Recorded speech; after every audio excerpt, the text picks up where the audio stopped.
Hello बच्चों, आज हम फिर हाजिर हैं एनआईओएस का एक नया टॉपिक लेकर के जिसका नाम है इकोसिस्टम।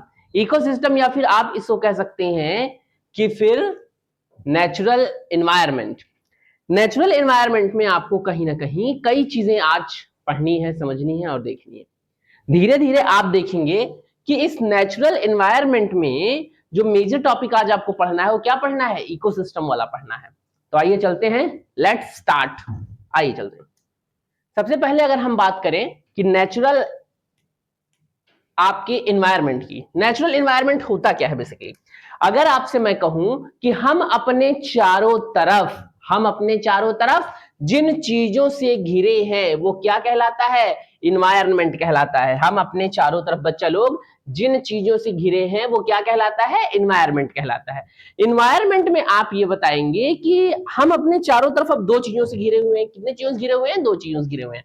एक तो घिरे हुए हैं नॉन लिविंग चीजों से। किससे घिरे हुए हैं, नॉन लिविंग चीजों से घिरे हुए हैं। और दूसरा किससे घिरे हुए हैं, लिविंग चीजों से घिरे हुए हैं। तो हम दो चीजों से घिरे हुए हैं, एक तो नॉन लिविंग चीज से घिरे हुए हैं, दूसरा किससे घिरे हैं, लिविंग से घिरे हुए हैं। अब आप ये बताएंगे कि जो नॉन लिविंग है उनको हम कहेंगे एबायोटिक। क्या बोलेंगे, एबायोटिक। और जो चीजें हैं लिविंग है उनको हम बोलेंगे बायोटिक। तो आप बताएंगे कि हमारे एनवायरमेंट का दो पार्ट है जिसमें एक एबायोटिक है और दूसरा कैसा है, बायोटिक है। अब बात करें एबायोटिक, तो एबायोटिक में आपका आएगा क्या क्या, एबायोटिक में आपका सॉइल आ गया, वाटर आ गया, क्लाइमेट आ गया, लैंड फॉर्म्स आ गया और फ्लोरा एंड फोना बायोटिक वाले में आएगा। अब आप ये बताएंगे कि इसमें होगा क्या कि अगर बात करें लैंड फॉर्म्स की, तो लैंड फॉर्म्स में आपका माउंटेन आ गया, प्लेन्स आ गए, प्लेट्यू आ गए। यानी अगर कहा जाए तो जितने पहाड़ हैं, जितने मैदान हैं, जितने पठार हैं, ये सबके सब किसमें आ गए, आपके एबायोटिक वाले में। क्योंकि ये सभी के सभी क्या है, नॉन लिविंग है, लेकिन हमारे एनवायरमेंट को बहुत हद तक अफेक्ट करते हैं, बहुत हद तक प्रभावित करते हैं। अगर कहा जाए क्लाइमेट का, बिल्कुल क्लाइमेट भी बहुत हद तक एनवायरमेंट को अफेक्ट करता है। जैसे अभी देखिए टेम्परेचर कितना हाई हुआ है, इंसान पसीना पसीना हो रखा है। इंसान तो इंसान, जानवर भी परेशान है। तो आप ये बताएंगे कि टेम्परेचर बहुत ज्यादा इफेक्ट करती है हमारे एनवायरमेंट को। रेनफॉल, अगर पानी ना बरसे, सूखा पड़ जाए, पूरा का पूरा एग्रीकल्चर अफेक्टेड हो जाएगा, साथ ही साथ एनिमल्स भी अफेक्टेड हो जाएंगे। तो कहीं ना कहीं ये भी मेजर रोल प्ले करता है। इसी के साथ हवाएं, ये बहुत मेजर रोल प्ले करती हैं। हवाओं की अगर हम बात करें तो अगर जब तक ये धीमी गति से चल रही हैं, धीमे चल रही हैं, तब तक तो हवाएं हैं, शीतल मंद बयार है। लेकिन अगर कहीं अपनी पे आ जाए और आंधी का रूप ले ले, अभी 4-5 दिन पहले बहुत खतरनाक आंधी आई थी। तो आप लोगों ने सबने देखा होगा, सोशल मीडिया पे कई ढेर सारे वीडियोस होंगे। बेचारे एक नन्हे मियाँ करके हैं, वो काफी उड़ गए थे, तो काफी उनको चोटें भी आई। तो ये सारी चीजें आपने देखी होगी। तो हवा भी जो है ये हमारे क्लाइमेट को बहुत ज्यादा क्या करती है, अफेक्टेड करती है, प्रभावित करती है। उसके बाद अगर करें सॉइल की, तो सॉइल भी अफेक्ट करती है। मिट्टी कैसी है, ये बहुत बड़ा फैक्टर है कि आप एग्रीकल्चर में क्या करना चाहते हैं। क्योंकि आप जिस टाइप का एग्रीकल्चर चाहेंगे उसके अकॉर्डिंग मिट्टी का भी होना जरूरी है। इसी तरह बात करें रिवर्स की, लेक्स की, ग्राउंड वाटर की, ये सारे के सारे बेटा अफेक्टेड करेंगे। जहां नदियां ज्यादा है वहां एग्रीकल्चर ज्यादा है, जहां एग्रीकल्चर ज्यादा है वहां प्रोडक्शन ज्यादा है, जहां प्रोडक्शन ज्यादा है वो स्टेट ऑटोमेटिक क्या है, रिच है। एक नाम आता है बिहार का, आज आप उसकी हालत देखिए, और दूसरा नाम आता है पंजाब का, आज उसकी हालत देखिए। दोनों की हालत में आपको अंतर नजर आएगा। एक जगह के किसान ऐसे हैं जो कि बेचारे खस्ता हालत में है, और दूसरे जगह किसान क्या है, समृद्ध है, क्योंकि वो 5 नदियां वहां से होकर गुजर रही हैं। बहुत अच्छा नहरों का जाल बिछा है, कैनाल सिस्टम बिछा हुआ है। तो उसके बाद आप देखेंगे कि ये सारी चीजें क्या है, अफेक्ट कर रही हैं। ग्राउंड वाटर भी इसी तरीके का है। कुछ मैदानी क्षेत्र ऐसे हैं, कुछ प्लेनर रीजन ऐसे हैं जहां पे पानी बहुत ज्यादा है, और पानी बहुत ज्यादा है तो जाहिर सी बात है कि वहां पर जो ट्यूबवेल है, पंपिंग सेट है, वहां से पानी निकाला अच्छे से जाएगा, निकाला अच्छे से जाएगा तो एग्रीकल्चर बढ़ेगा, एग्रीकल्चर बढ़ेगा तो चीजें प्रोडक्शन बढ़ेंगी। तो ये सब हमारे एनवायरनमेंट को बेहतर बनाएंगे। फ्लोरा एंड फोना की अगर हम बात करें, फ्लोरा जो ये शब्द है बेटा, जनरली ये फ्लोरा शब्द किसके लिए यूज किया जाता है, प्लांट के लिए। जो फ्लोरा शब्द है ये किसके लिए यूज किया गया है? ये प्लांट के लिए यूज किया गया है। फोना शब्द किसके लिए यूज किया गया है? ये एनिमल्स के लिए यूज किया गया है। आपको मैं बेटा बता दूं कि जितने भी आपके ये एबायोटिक वाले फैक्टर हैं, ध्यान सुनिएगा, जितने भी ये एबायोटिक वाले फैक्टर हैं, ये बायोटिक वाले को यानी प्लांट और एनिमल्स को सीधे तौर पर प्रभावित करते हैं, सीधे तौर पर अफेक्ट करते हैं। यानी जो एबायोटिक वाला है, ध्यान सुनिएगा, जो एबायोटिक वाला है वो किसको अफेक्ट करेगा? बायोटिक वाले को। जो एबायोटिक है, जो नॉन लिविंग है, एबायोटिक है, वो किसको अफेक्टेड करेगा? बायोटिक वाले को अफेक्ट करेगा, लिविंग वाले को अफेक्ट करेगा। आप कहेंगे सर कैसे? जैसे अगर बात कहें कहीं रेगिस्तान है, मान लिया हमने, कैसा है? डिजर्ट है, वहां की सॉइल जो है उसमें फर्टिलिटी नहीं है, बिल्कुल रेतीली सॉइल है, पानी की कमी है, तो जाहिर सी बात है बेटा कि वहां ऐसे टाइप के प्लांट उगेंगे जिनमें कि स्टोमेटा नहीं पाया जाएगा, जिनकी पत्तियों में कांटे होंगे, कटीली पत्तियां और झाड़ियां पाई जाएंगी। तो जाहिर सी बात है कि जैसा क्लाइमेट वैसे प्लांट। बात समझ में आ गई? जैसा क्लाइमेट होगा वैसे वहां के प्लांट और एनिमल होंगे। कभी डिजर्ट एरिया, रेगिस्तान में आप जानवर को देखिए, वहां पर ऊंट की काफी चलती, भाई ऊंट क्या है वहां पर? बहुत फेमस एनिमल है, वो वहीं के लिए एडेप्टेड ही है। और ऊंट को कभी आप देखोगे तो उसकी जुबान मोटी होती है, ऊंट की जुबान बेटा मोटी होती है। क्यों? क्योंकि वो झाड़ियों को खा सके, वो कटीली झाड़ियां है ना, अगर जुबान बहुत पतली होगी तो गलेगा बेचारा, खा कैसे पाएगा? और यहीं अगर हम बात करें कि उसके पैरों की, अब रेतीले एरिया में उसको चलना है तो उसके पैर गद्देदार होते हैं ताकि वो रेत में धंस न जाए। इसीलिए कहा गया है कि ऊंट जो है वो रेगिस्तान का क्या है? जहाज है। पुराने बच्चों को, छोटे पुराने टाइम में छोटे बच्चों को पढ़ाया जाता था। एक खास बात और देखेंगे, ऊंट के पीठ पर एक हम्प पाया जाता है, कुबड़, जिससे वो करता क्या है? उनमें फूड और वाटर को कुछ दिन तक स्टोर कर सकता है। अब ऐसे नहीं मिल्टन की बोतल है, कुछ हद तक स्टोर कर सकता है। तो इतनी बात आपको समझ में आई कि नहीं आई? तो जैसा क्लाइमेट होगा, ध्यान सुनिएगा, फिर से बता रहा हूं, जैसा क्लाइमेट होगा वैसे वहां के प्लांट्स होंगे, वैसे वहां के एनिमल्स होंगे। इतनी बात समझ में आ गई? ऐसे जानवर जो कि बर्फीले एरिया में रहते हैं बेटा, उनके शरीर पे बाल बहुत पाया जाता है। क्यों? क्योंकि वो बाल उनको ठंडी से बचाता है, टेम्परेचर मेंटेन करता है। वो क्या करता है? टेम्परेचर को मेंटेन करता है। बात समझ में आई? और कहीं अगर कोई जानवर ऐसा है जो कि प्लेनर रीजन में पाया जा रहा है, मैदानी क्षेत्रों में पाया जा रहा है, जहां पे धूप बहुत ज्यादा हो रही है, तो ऐसे में कुत्ता बेटा सर्वाइव ही नहीं कर पाएगा, वो गर्मी से बेचारा परेशान हो जाएगा, एकदम बदहालत हो जाएगा। तो कहीं ना कहीं आप बताएंगे कि जो ए बायोटिक वाला है वो बायोटिक वाले को क्या कर रहा है? सीधा सीधा अफेक्ट कर रहा है। और जो बायोटिक वाला है, जब वो है तभी ए बायोटिक वाले की का अस्तित्व भी है। अगर आप कहें नदियां खूब हैं लेकिन उसका यूज करने वाला कोई नहीं है, तो क्या नदियों कोई वैल्यू है? नहीं है। अगर मान लीजिए आप कहें कि बहुत बड़े बड़े माउंटेन हैं लेकिन उसका यूज कोई कुछ नहीं है, या पानी बहुत ज्यादा है उसका यूज कुछ नहीं है, लैंड बहुत फर्टाइल है लेकिन एग्रीकल्चर करने वाला ही कोई नहीं है, तो मतलब अगर लिविंग नहीं है तो ए लिविंग भी क्या है? एक तरीके का वेस्ट। यानी आपको मैं बताना क्या चाहता हूं, they are made from each other. एक गाना सुना होगा, हम बने तुम बने एक दूजे के लिए, तो ये वही एक दूजे के लिए है, बायोटिक और एबायोटिक। इतनी बात आपको समझ में आ गई होगी। आगे चलते हैं। आगे जब आप देखेंगे तो मैंने अभी अभी नाम लिया था और ये हाजिर हो गए महाराज, इकोसिस्टम। इकोसिस्टम अगर आपसे कोई पूछे कि व्हाट इज इकोसिस्टम, आप एक लाइन में बताइएगा कि एबायोटिक, एबायोटिक और बायोटिक दोनों का आपस में तालमेल, दोनों का आपस में सामंजस्य, यही क्या कहलाता है? इकोसिस्टम का आधार है, यही इकोसिस्टम है। दोनों एक दूसरे पे डिपेंडेंट रहेंगे, दोनों एक दूसरे से चलेंगे। बायोटिक और एबायोटिक जहां बैलेंस फॉर्म में नजर आते हैं, वही क्या समझ में आता है कि वही क्या बन गया? इकोसिस्टम बन गया। एक इकोसिस्टम में बेटा, एक इकोसिस्टम के अंदर लिविंग भी होगा, नॉन लिविंग भी होगा। एक इकोसिस्टम के अंदर लिविंग भी होगा और नॉन लिविंग भी होगा। वही बात यहां बताई गई है कि जो लिविंग ऑर्गेनिज्म है, जैसे कि आपको बताया गया, प्लांट्स, एनिमल्स और microbes interact with each other with non living organism या नॉन लिविंग एनवायरमेंट। यही बात अभी मैंने आपको बताई कि लिविंग और नॉन लिविंग दोनों जब साथ साथ चलते हैं, हाँ, जब लिविंग और नॉन लिविंग दोनों साथ साथ चलते हैं तो वो क्या कर लेते हैं, आपस में एक इकोसिस्टम का फॉर्मेशन कर लेते हैं, एक इकोसिस्टम बना लेते हैं। जैसा कि आप यहां देख पा रहे होंगे, यहां पर जो जानवर हैं और जो प्लांट हैं वो एक दूसरे पर डिपेंडेंट है, और साथ ही साथ जो प्लांट और एनिमल है वो कहां पर सरवाइव कर रहे हैं, तो आप बताएंगे वो सरवाइव कर रहे हैं लैंड पे, वाटर पे, एयर पे। भैया तो कोई जानवर जमीन पे होगा, या तो पानी में होगा, या तो हवा में होगा, ऐसा तो नहीं दुनिया के बाहर है। तो अगर वो तालाब में पाया जा रहा है, पानी में पाया जा रहा है, तो वो पॉन्ड इकोसिस्टम बनाएगा। अगर वो घास में पाया जा रहा है, जमीन में पाया जा रहा है, तो ग्रासलैंड इकोसिस्टम बनाएगा।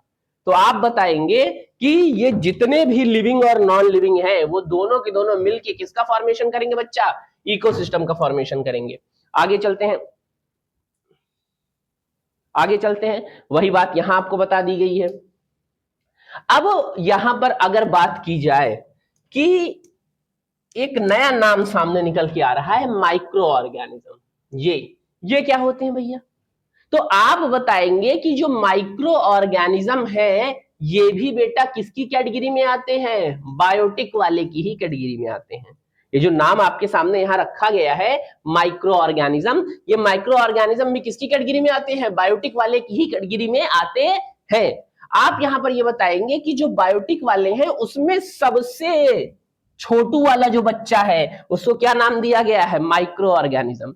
भाई जाहिर सी बात है बायोटिक वाले में सबसे पहले किसकी गिनती होती है, प्लांट्स की। बायोटिक वाले में सबसे पहले किसकी गिनती होती है, प्लांट्स की। फिर किसकी गिनती होती है, एनिमल्स की। बायोटिक वाले में सबसे पहले गिनती किसकी होती है, प्लांट्स की। फिर किसकी गिनती होती है, एनिमल्स की। यानी ये सबसे बड़ू वाला बच्चा है, फिर ये एनिमल्स वाला बच्चा है, और सबसे छोटू बच्चा इनका कौन है, सबसे छोटा वाला कौन है, माइक्रो ऑर्गेनिज्म। जैसे कि इसका नाम ही है यहां पर माइक्रो, नाम ही है इसका माइक्रो, ये माइक्रो यहां से तोड़ेंगे, माइक्रो। माइक्रो का मतलब होता है छोटा, सूक्ष्म, और ऑर्गेनिज्म मतलब जीव।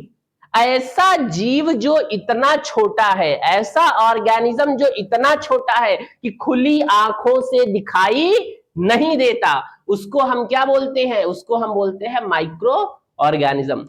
माइक्रो ऑर्गेनिज्म में आएगा क्या क्या, माइक्रो ऑर्गेनिज्म में आएगा बैक्टीरिया, फंजाई और अमीबा वगैरह भी आते हैं। तो आप ये बताएंगे कि माइक्रो ऑर्गेनिज्म में ये जो बैक्टीरिया है ये करता क्या है बेटा, ये एक तरीके का डिकम्पोजर कहलाता है।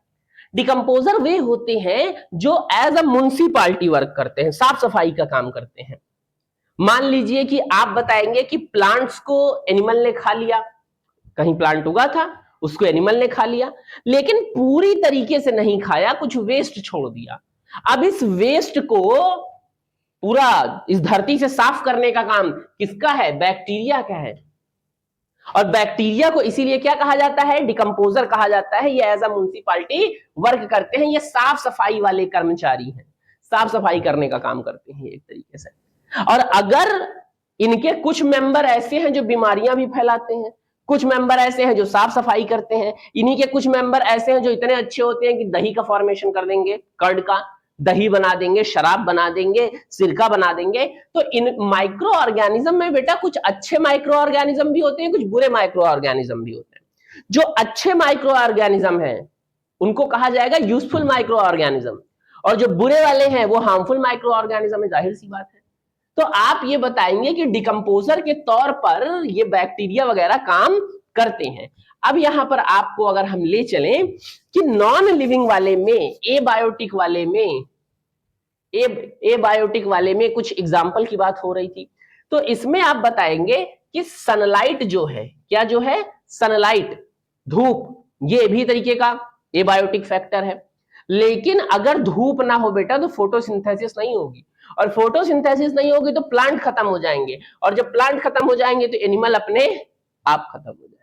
इसी तरह बात की जाए वाटर की, वाटर अगर ना रहे तो एग्रीकल्चर हो ही नहीं पाएगा, प्लांट खत्म हो जाएंगे, प्लांट खत्म हो जाएंगे तो एनिमल खत्म हो जाएंगे, एनिमल खत्म हो जाएंगे तो लाइफ ही खत्म हो जाएगी। इसी तरह है एयर से, एयर में क्या मौजूद है, कार्बन डाइऑक्साइड और ऑक्सीजन।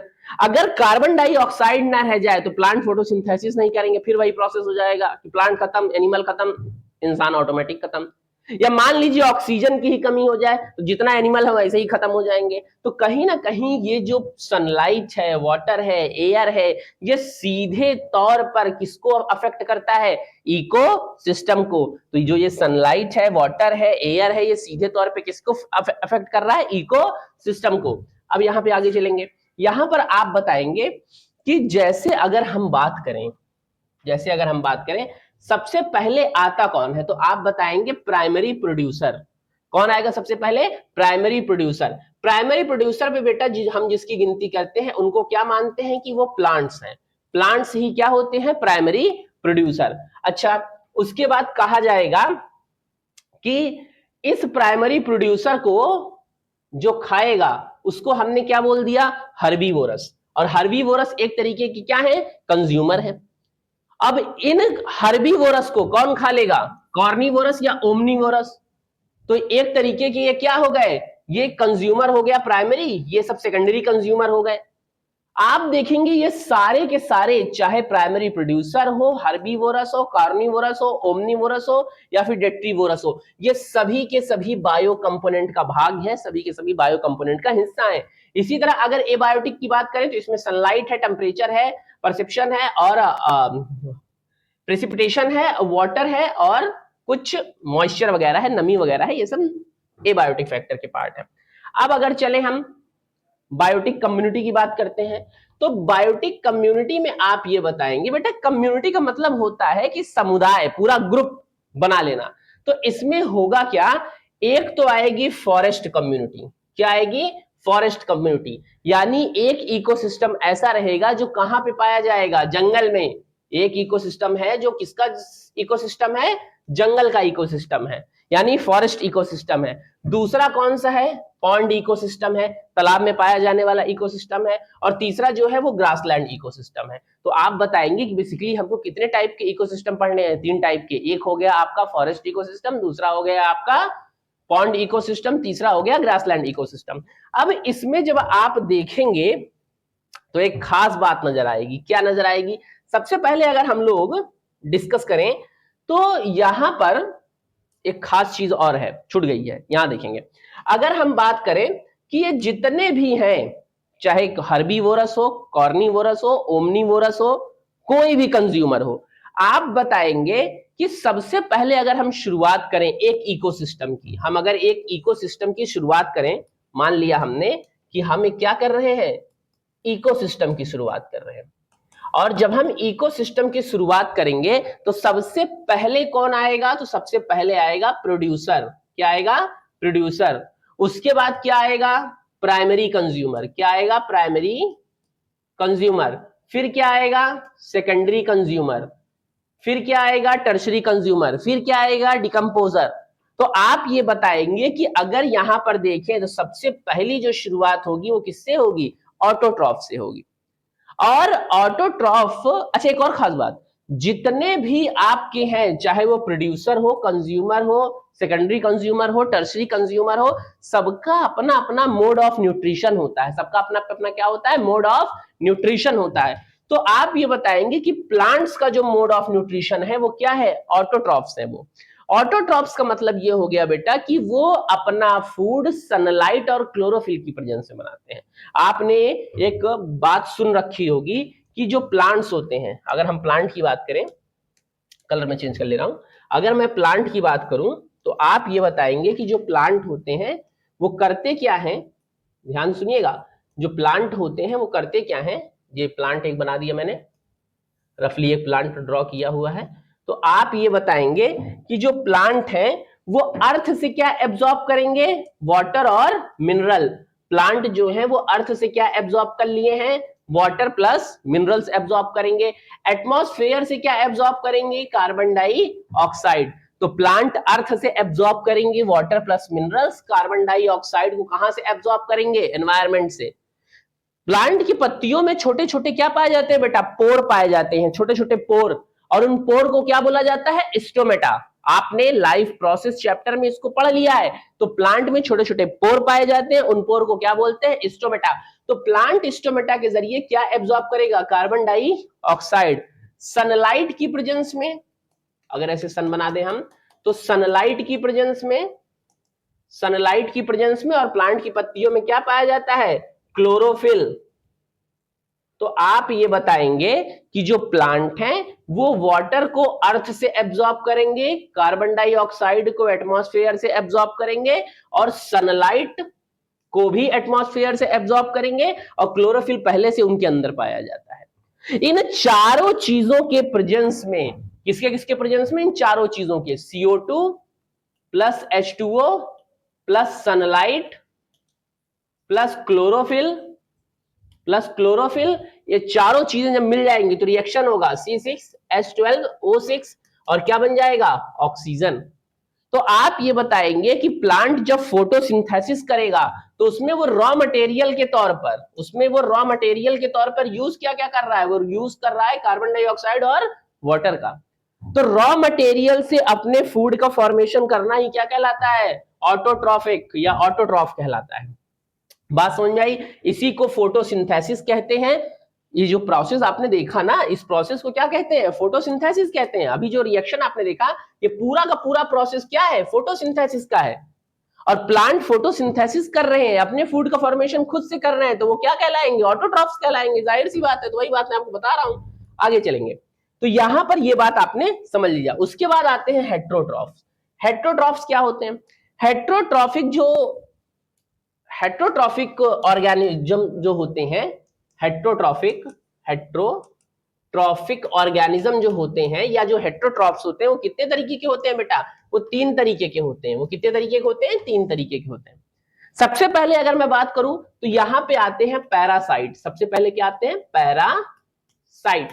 पैरासाइट का मतलब, अगर कोई फंगस ऐसा है जो अपना न्यूट्रिशन किससे ले रहा है? लिविंग होस्ट से। किससे ले रहा है? लिविंग होस्ट से। यानी कोई ऑर्गेनिज्म ऐसा है जो जिंदा चीजों पर अटैक कर रहा है और वहां से अपना न्यूट्रिशन खींच रहा है, सक कर रहा है, तो उसको हम एक लाइन में क्या बोलेंगे? पैरासाइट। ऐसा ऑर्गेनिज्म जो जब भी अटैक करेगा, किस पे अटैक करेगा? लिविंग होस्ट पे, जिंदा चीजों से अपना न्यूट्रिशन लेगा, वो क्या कहलाएगा? पैरासाइट। दूसरा एक वर्ड आता है सेप्रोफाइट।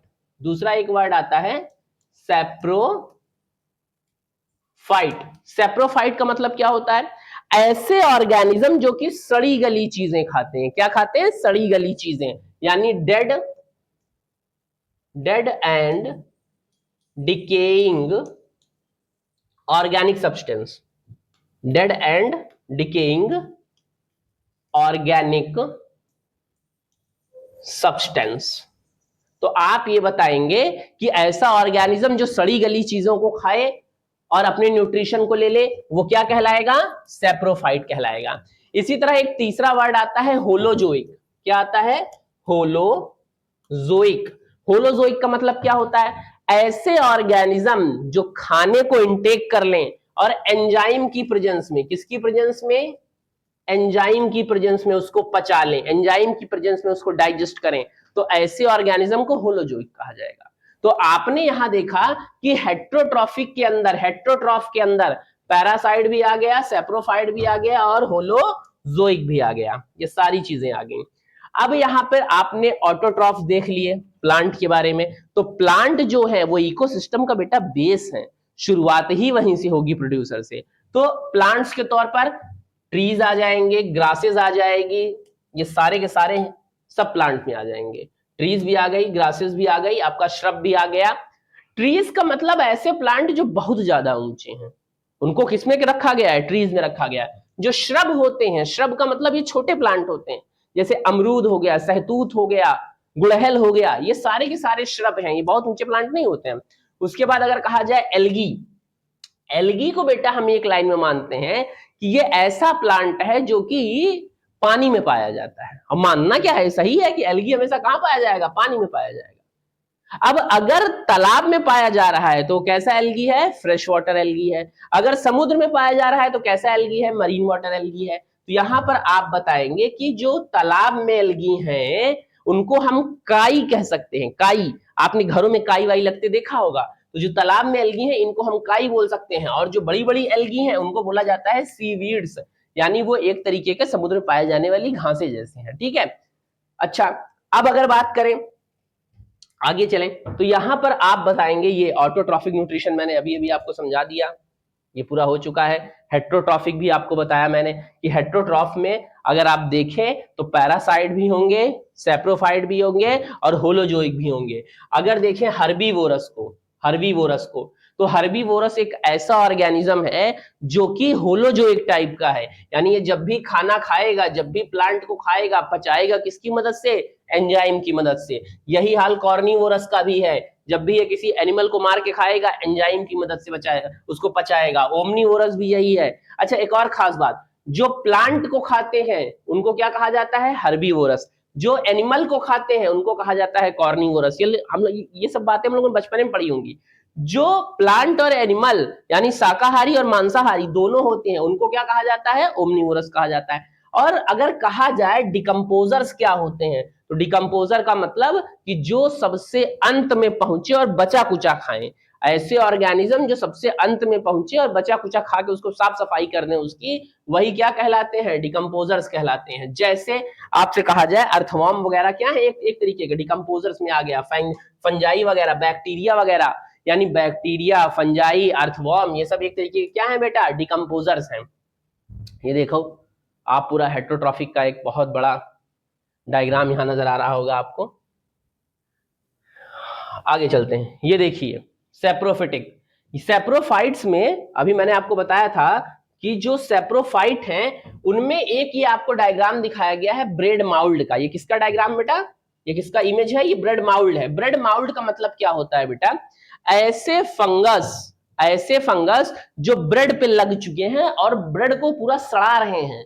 तो सड़ी गली चीजों पे जब फंगस लगता है, या जो ऐसे ऑर्गेनिज्म जो सड़ी गली चीजों पे लग रहे हैं, वही क्या कहलाते हैं? सेप्रोफिटिक कहलाते हैं। यहाँ स्पेलिंग हल्का मिस्टेक है सेप्रोफिटिक की, अब या सेप्रोटॉफ लिख दिया गया है। तो आप ये बताएंगे कि यहां पर जो ये फंगस है इसको कहा जाएगा कि ये ब्रेड माउल्ड फंगस है, और इसने क्या किया है कि पूरे के पूरे ब्रेड को डिस्ट्रॉय कर दिया है, खा के खत्म कर देंगे। तो जब ये सेप्रोफाइट खा के खत्म कर देंगे तो उसके बाद कौन आएंगे? डिकम्पोजर्स आ जाएंगे इसकी जगह पे। अब चलते हैं, ये देखिए पूरी चीजें समझाई गई हैं यहाँ पर एक चार्ट की हेल्प से। जरा इस चार्ट को भी देखेंगे क्या कह रहा है चार्ट में जब हम चलेंगे तो सबसे पहले आप बताएंगे कि अगर हम बायोटिक कम्युनिटी की बात करें, जैसा कि अभी हम कुछ देर पहले कर रहे थे, तो इसमें 3 हिस्से होंगे। सबसे पहले ऑटोट्रॉफ्स का आएगा। ऑटोट्रॉफ्स वाले हिस्से में प्लांट्स आएगा और एल्गी आएगी, ठीक है, शैवालें आएंगी। दूसरे वाले में आएगा हेट्रोट्रॉफ्स, ठीक है, और तीसरे वाले में आएगा सेप्रोफाइट्स आएंगे। सेप्रोफाइट्स भी बेटा दरअसल कहीं ना कहीं हेट्रोट्रॉफ का ही पार्ट होता है, बहुत ज्यादा अलग इससे नहीं होता। तो आप देखेंगे कि 1, 2 और 3, ठीक। अब जो हेट्रोट्रॉफ्स हैं, ये जो हेट्रोट्रॉफ्स हैं, इसी में प्राइमरी कंज्यूमर, सेकेंडरी कंज्यूमर और टर्शियरी कंज्यूमर तीनों आ जाएंगे। अच्छा, अब अगर मैं बात करूं कि जो प्राइमरी कंज्यूमर हैं उनको हम बोलेंगे हर्बीवोरस, जो सेकेंडरी कंज्यूमर हैं उनको हम बोलेंगे प्राइमरी कॉर्निवोरस या फिर कॉर्निवोरस, और तीसरे वाले को बोलेंगे हम जो सेकेंडरी कॉर्निवोरस बोलेंगे इनको। आगे चलेंगे, फूड चेन। आहा, ये है अब असली कहानी यहां से शुरू हुई। अभी तक तो जो आपने देखा वो सब बेटा एक पार्ट था चीजों का, मतलब एक बेसिक चीज थी आपके लिए। और बेसिक चीज का मतलब ये सब बातें आपने 10th स्टैंडर्ड के पहले भी पढ़ी थी। अगर बात करें फूड चेन की, इसकी कि फूड चेन क्या होता है, ये एक डायग्राम यहां बना होगा, फूड चेन क्या है। तो आप ये बताएंगे कि एक दूसरे के ऊपर जिंदा रहना, या एक जीव दूसरे जीव को मार के खाएगा, इसी की एक चेन बनी रहना ही क्या कहलाता है? Food chain.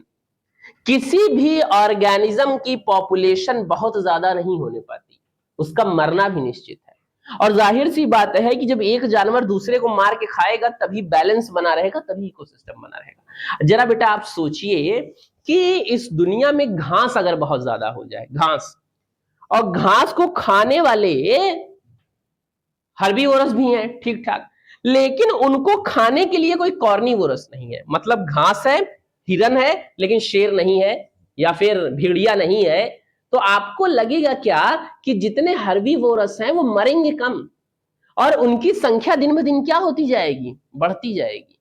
तो जो नेचर है, खुदा है, गॉड है, वो किसी की भी पॉपुलेशन बहुत ज्यादा बढ़ने नहीं देता।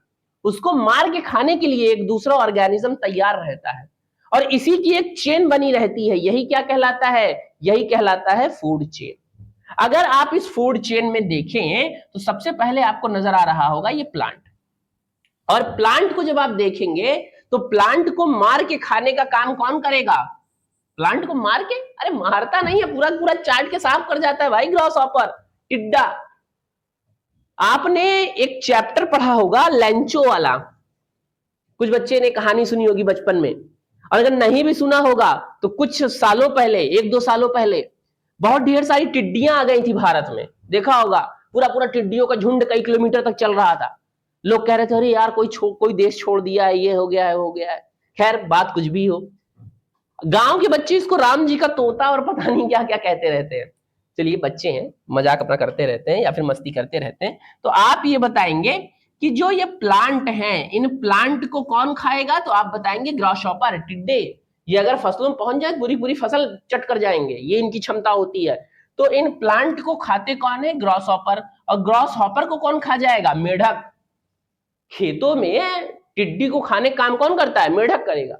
मेढक को मार के कौन बहुत तेजी से खाएगा? सांप खा जाएगा। सांप अगर देख भर ले मेढक को, तुरंत गप्पा से उसको निकल जाएगा, चबा हुआ खा खत्म। तो आप ये बताएंगे सांप जब भी काटता है बेटा, तो ऐसे थोड़ी काटता है कि ऐसे फनफलाक बेटा ऐसे काट लिया। वो खाली फिल्मों में होता है कि ऐसे बैठा और ऐसे काट लिया। सांप सही जो मायने है सांप का बेटा, वो पूरा ऐसे अगर बैठा है तो पूरा मुंह ऐसे खोलता है और बकायदा ऐसे पकड़ता है। तो उसके गांव में कुछ लोग कहते हैं ना कि चबा लिया है, तो हाँ, चबा लेने वाला कॉन्सेप्ट है यहाँ पर। तो आप ये बताएंगे कि ये प्लांट को खाया है ग्रासहॉपर ने, ग्रासहॉपर को खाया है मेढक ने, मेढक को कौन खा लेगा? सांप खा लेगा। और जब मेढक को सांप खाएगा तो सांप को हॉक, आपने एक नाम सुना होगा बाज का। बाज बहुत तेज झपट्टा मारता है सांपों आपको देख के। बाज है, गिद्ध है, जिसको वल्चर कहते हैं। हालांकि अब तो वल्चर गायब हो रहे हैं और बहुत सी इनकी प्रजातियां अब उस हिसाब से दिखती नहीं है, विलुप्त हो रही हैं, डेमनिस्ड हो रही हैं। तो आप ये बताएंगे कि इनको मार के बहुत तेज कौन खाएगा? ये वल्चर खाएंगे, गिद्ध खाएंगे। और गिद्ध वगैरह जब मर जाएंगे बेटा तो उनकी लाशें ऐसे पड़ी रहेंगी, सड़ती रहेंगी और धीरे धीरे सड़ सड़ के मिट्टी में मिल जाएंगी। तो यानी डिकम्पोजर वहां आए हैं और उनको मिट्टी में मिला दिया है।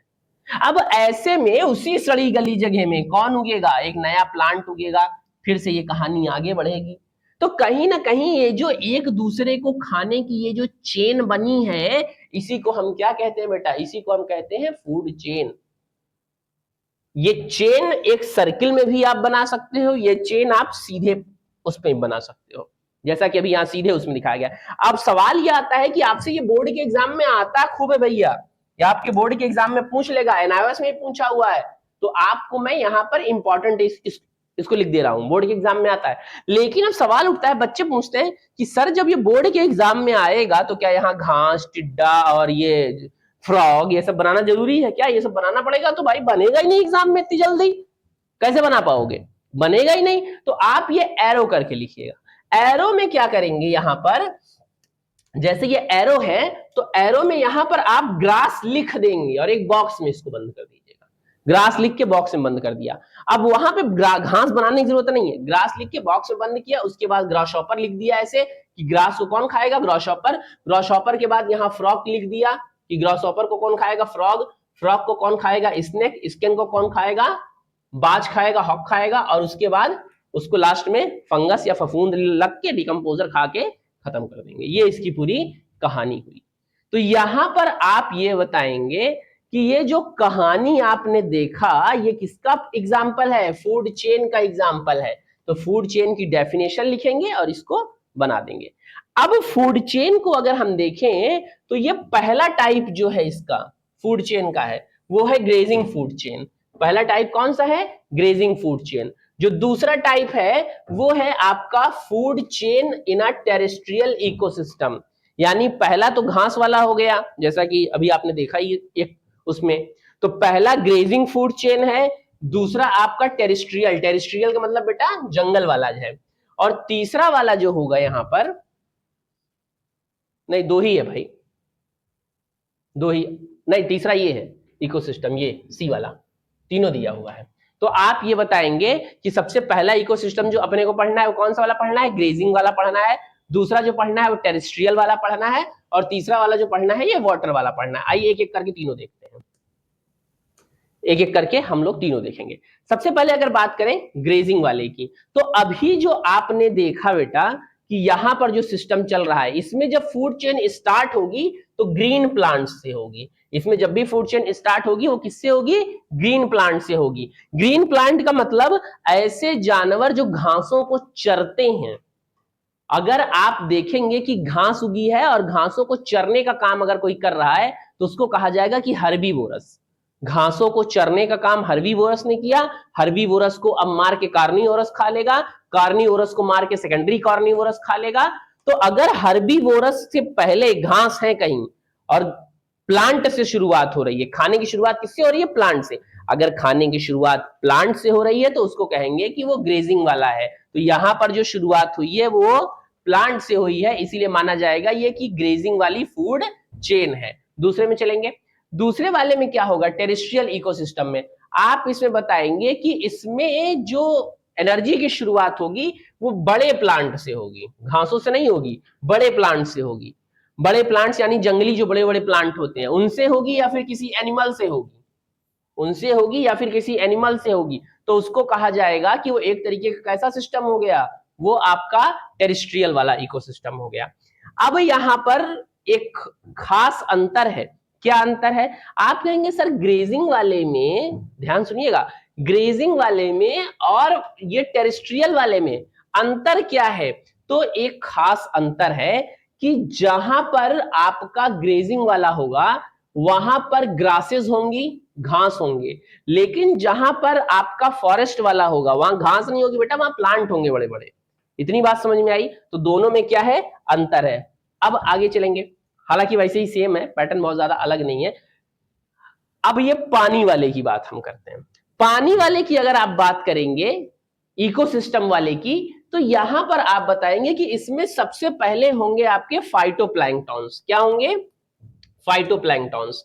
तो जब इकोसिस्टम में बात होगी किसकी, एक्वेटिक इकोसिस्टम की, जब बात किसकी होगी, एक्वेटिक इकोसिस्टम की, तो सबसे पहले फाइटोप्लैंक्टॉन्स आएंगे। फाइटोप्लैंक्टॉन्स का मतलब ये होता है बेटा, ये एल्गी के ही जैसे छोटे छोटे प्लांट होते हैं, तो इनको कहा जाता है फाइटोप्लैंक्टॉन्स। इन फाइटोप्लैंक्टॉन्स को खाने का काम कौन करेंगे, जूप्लैंक्टॉन्स। तो सबसे पहले घास जैसे दिखने वाले फाइटोप्लैंक्टॉन्स होंगे, सबसे पहले घास जैसे दिखने वाले क्या होंगे, फाइटोप्लैंक्टॉन्स होंगे, और उन फाइटोप्लैंक्टॉन्स को खाने का काम कौन करेगा, जूप्लैंक्टॉन्स करेंगे।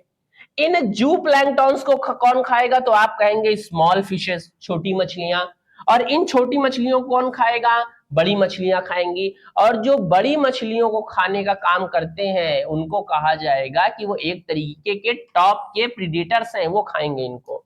देखा होगा बगुला वगैरह, तालाब में आपने बगुले को देखा होगा कि बगुला एक पैर ऐसे उठाया रहता है और तुरंत चोंच मार के पकड़ लेता है मछलियों को। तो ऐसे में शुरुआत जब यहां से होगी तो सबसे पहले फाइटोप्लैंक्टॉन्स आएंगे, फाइटोप्लैंक्टॉन्स को जूप्लैंक्टॉन्स खाएंगे, जूप्लैंक्टॉन्स को स्मॉल फिशेस खाएंगे, स्मॉल फिशेस को लार्ज फिशेस खाएंगी, और लार्ज फिश जो बड़ी मछलियां उनको बगुला वगैरह खा के खत्म कर देंगे। अब आप बताएंगे कि इस चीज को जो अभी आपने देखा, हम अगर एक पिरामिड में बना ले, हम किस में बना ले, एक पिरामिड में, तो ये कहा जाएगा कि वो इकोसिस्टम का पिरामिड फॉर्म है। क्या है, इकोसिस्टम पिरामिड है। आगे देखिए दिया होगा,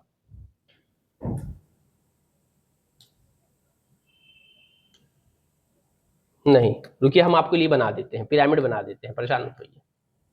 यहां पे देखेंगे, यही पिरामिड बना दे रहे हैं।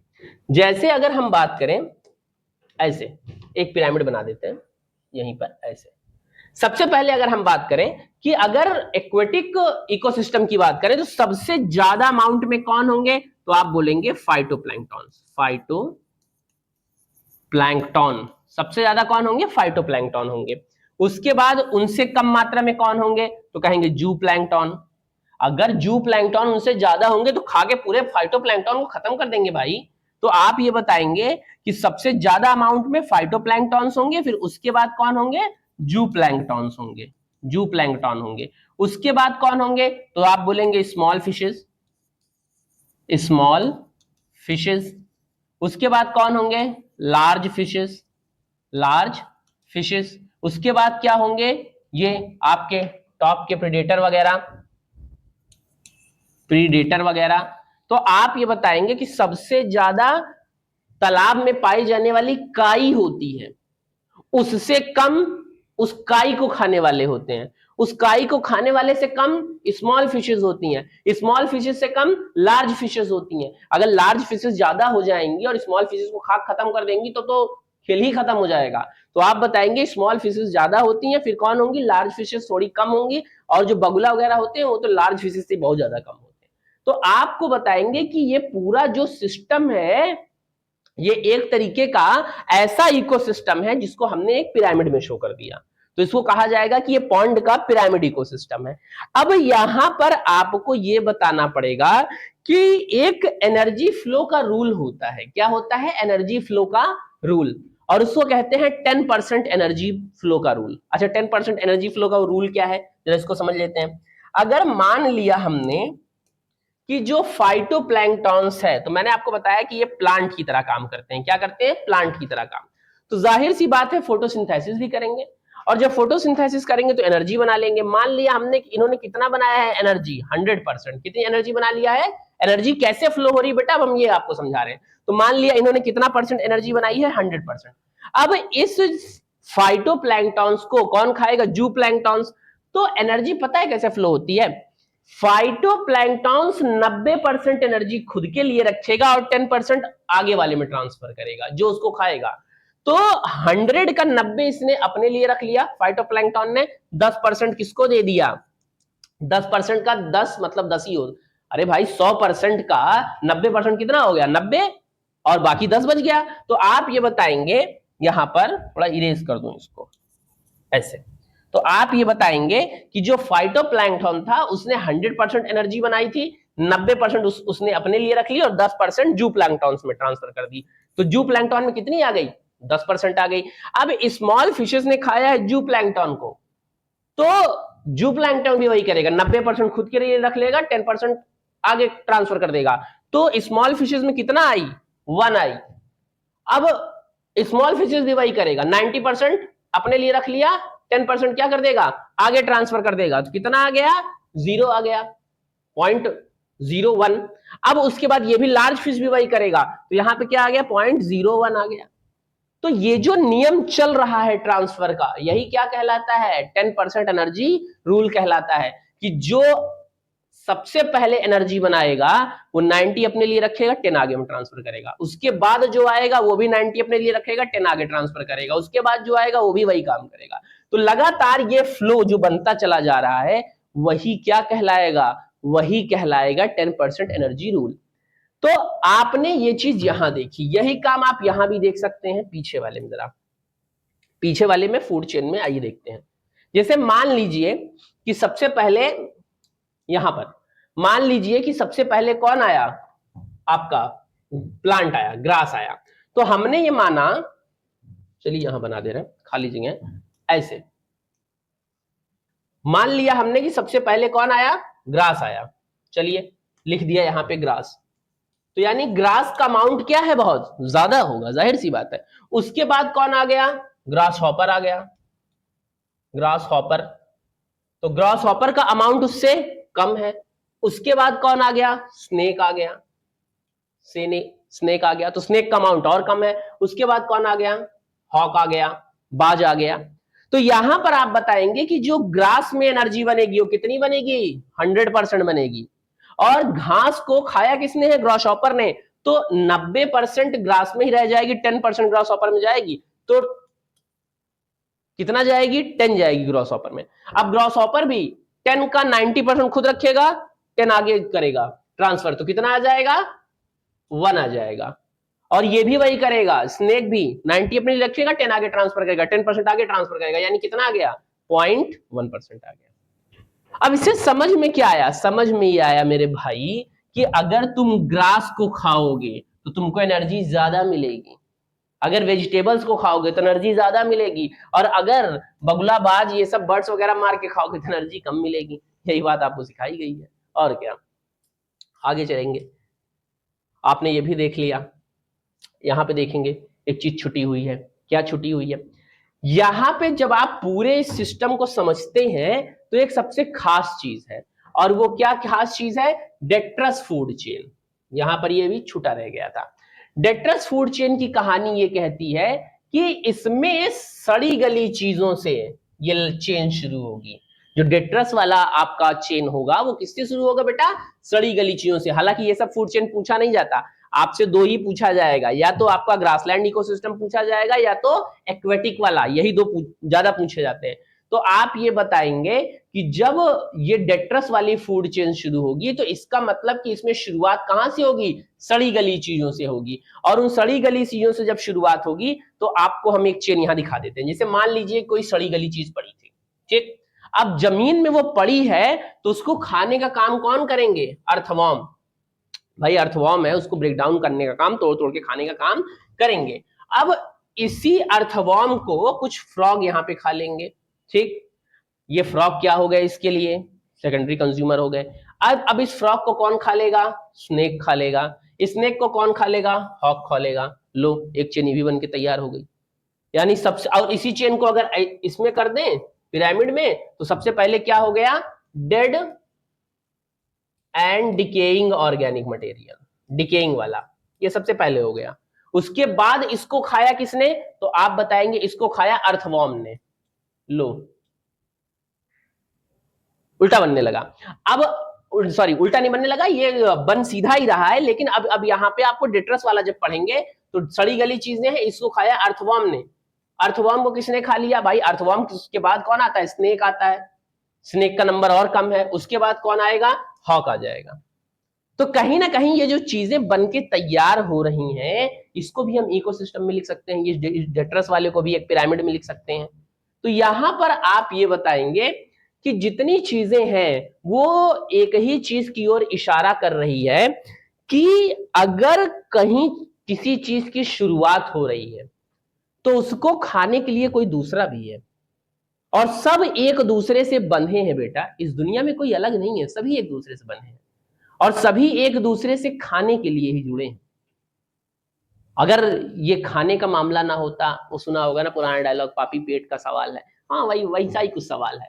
तो आप ये बताएंगे कि आपने फूड चेन देख लिया, 10% का एनर्जी रूल देख लिया, एनर्जी पिरामिड देख लिया, ये सारी चीजें देख ली। अब आखिर बात उठती है फूड वेब की। अगर आपसे पूछा जाए अब अगला सवाल कि what is food web, food web क्या है, तो कहा जाएगा जब कई फूड चेन एक साथ चलती हैं। जब क्या होता है बेटा कि कई फूड चेन एक साथ चलती हैं तो वो मिलके किसका फॉर्मेशन कर देती हैं, फूड वेब का फॉर्मेशन कर देती हैं। जब कई फूड चेन एक साथ चलती हैं तो मिलके किसका फॉर्मेशन कर देती हैं, फूड वेब का फॉर्मेशन कर देती हैं। जैसे आइए देखते हैं, यहां पर देखिए कितनी ढेर सारी फूड चेन एक साथ चल रही है, तो इसे लग गया है, मिक्स हो गया है। तो अभी इस पे भी बात करेंगे, जरा सिंपल वाले पे कर लें। सबसे पहले ये देखेंगे, यहां 3 चेन चल रही हैं, अभी इसको देखेंगे, वहां पर भी असली डायग्राम वही वाला है जो आपने कटाफटा भी देखा, हाँ उसे परेशान मत होइएगा। अगर आपकी बात की जाए कि हमने माना, चलिए मैं इसको एक तरीके से बना देता हूं, यहीं पर एक फूड चेन बना देता हूं आपके लिए, एकदम सिंपल सा। हमने माना कि क्या है, एक ग्रास है, ठीक, ग्रास यहां उगी हुई है। ग्रास को खाने का काम कौन कौन करेगा, ग्रास को खाने का काम ग्रास हॉपर भी करेगा, ग्रास हॉपर भी करेगा। अच्छा, एक तो ये खाएगा ग्रास को, ग्रास हॉपर, डबल पी होता है भाई, एक पी और लगाइए, तो ग्रास हॉपर भी खाने का काम करेगा ग्रास को। अच्छा, इसी तरह ग्रास को खाने का काम कौन करेगा, रैबिट भी करेगा। यहां पर भाई खरगोश भी घास खाता है, तो आप ये बताएंगे कि घास को एक तो ग्रास हॉपर खाएगा, दूसरा कौन खाएगा, रैबिट खाएगा। अच्छा, इतनी बात हो गई। इसी तरह घास को जो है वो छोटे छोटे आप देखे होंगे, इंसेक्ट भी खाते हैं, छोटे छोटे, कुछ घासों को छोटे छोटे इंसेक्ट भी खाते हैं यहां पर। तो 3 चेन बन के तैयार हो गई, घास को ग्रॉसहॉपर भी खाएगा, रैबिट भी खाएगा, कुछ छोटे मोटे कीड़े मकोड़े भी खा लेते हैं। अब यहां पर अगर हम आगे चलें तो आप ये बताएंगे कि जो रैबिट है, जो रैबिट है इसको कौन खा लेगा? फॉक्स, लोमड़ी। और इसी तरह जो ग्रॉसहॉपर है इसको कौन खा लेगा? फ्रॉग। इतनी बात समझ में आ गई। और इसी तरह आपका जो इंसेक्ट है, इंसेक्ट को भी कौन खा लेगा? फ्रॉग खा लेगा। इसी तरह अगर कहा जाए कि जो आपका क्या है, फॉक्स है, फॉक्स को हॉक खाता है, बाज, बाज। और इसी मेढक को भी आप देखेंगे, जिसे मेढक है, मेढक को खाएगा स्नेक, स्नेक। और स्नेक को कौन खा लेगा? हॉक। इसी तरह आपका इंसेक्ट है, इंसेक्ट को फ्रॉग, फ्रॉग को स्नेक और स्नेक को हॉक। तो यानी ये जो बन रही है चेन, ये बन कैसे गई, जरा इस पे भी जरा ध्यान देते हैं। सबसे पहले यहां से एक चेन ये चली, एक चेन ये चली, एक चेन ये चली, ठीक। ये चेन आगे बढ़ी और आगे बढ़ी, हॉक में मिल गई। ग्रासहॉपर वाली भी चेन फ्रॉग में चली, फ्रॉग से स्नेक में चली, स्नेक से हॉक में मिल गई। इसी तरह इंसेक्ट में चली, इंसेक्ट से फ्रॉग में चली, फ्रॉग से स्नेक में चली, लास्ट में हॉक में मिल गई। तो जब तीन चेन, अब ध्यान सुनिए, जब तीन चेन, चार चेन, पांच चेन जब एक पॉइंट से शुरू हो, जब कई चेन एक पॉइंट से शुरू हो और लास्ट में एक ही पॉइंट पे मिल जाए, तो ये आपस में मिलके कई चेन क्या बना लेंगी? फूड वेब बना लेंगी, एक जाल बना लेंगी। इसी बात को इस तरह से यहां समझाया गया है, इस तरह से। सबसे पहले आप देखेंगे ग्रास है, ग्रास को खरगोश खा रहा है, चूहा खा रहा है, यहां पर ग्रॉस हॉपर भी खा रहा है। अब इस ग्रॉस हॉपर को छोटी चिड़िया खा ली और इसी ग्रॉस हॉपर को मेढक भी खा लिया। अच्छा, अब यहां पर देखोगे मेढक को सांप खा लेगा, चिड़िया को भी सांप खा सकता है, और इसको जो आपका मेढक है इसको उल्लू, यानी मेढक को एक तो सांप खा लेगा, एक तो उल्लू खा लेगा, ये सब खा लेगा। और आप देखेंगे कि जो चूहा है, चूहे को भी सांप खा लेता है, तो एक चेन इधर भी घूम सकती है और चूहे को ये सब भी खा लेंगे, फॉक्स वगैरह भी खा लेंगे। अब यही चेन देखोगे तो इस फॉक्स को एडल्ट फॉक्स खा सकता है, या फिर आप देखेंगे कि इसी मेढक को सीधे बाज भी खा सकता है। तो कहीं ना कहीं इसमें कई चेन आपस में मिल गई हैं, और जब कई चेन मिल गई हैं तो किसका फॉर्मेशन कर रही हैं? फूड वेब का फॉर्मेशन कर रही हैं। आगे चलेंगे। एनर्जी फ्लो आपको मैंने समझा ही दिया कि 10% एनर्जी रूल आपको समझना है। ये आपने यहां पर देखा कि जितने भी चेन थी, जितनी भी आपकी चेन थी, वो एक पॉइंट से शुरू होकर के अगले पॉइंट पे मुड़ जा रही थी, और इसी को हम क्या बोल रहे थे बेटा? फूड वेब बोल रहे थे। तो जब कई फूड चेन आपस में कनेक्ट होती हैं, आपस में जुड़ जाती हैं, तो किसका फॉर्मेशन कर लेती हैं मेरे बच्चा? वो फॉर्मेशन कर लेती हैं फूड वेब का। चलिए, तो आपने देख लिया कि वो फॉर्मेशन करेंगी फूड वेब का। अब जो आपके टॉपिक बचे हैं बायोलॉजिकल साइकिल, जितने भी साइकिल है, चाहे वो वाटर साइकिल हो, बायोलॉजिकल साइकिल हो, या फिर नाइट्रोजन साइकिल हो, वो सारी साइकिल की हम डिस्कशन करेंगे अगले टर्न पे। तो अगले टर्न पे हम देखेंगे कि हमको कौन कौन सी साइकिल पढ़नी है। तब तक के लिए हम अपने सेशन को यहीं रोकते हैं। खुश रहिए, मस्त रहिए।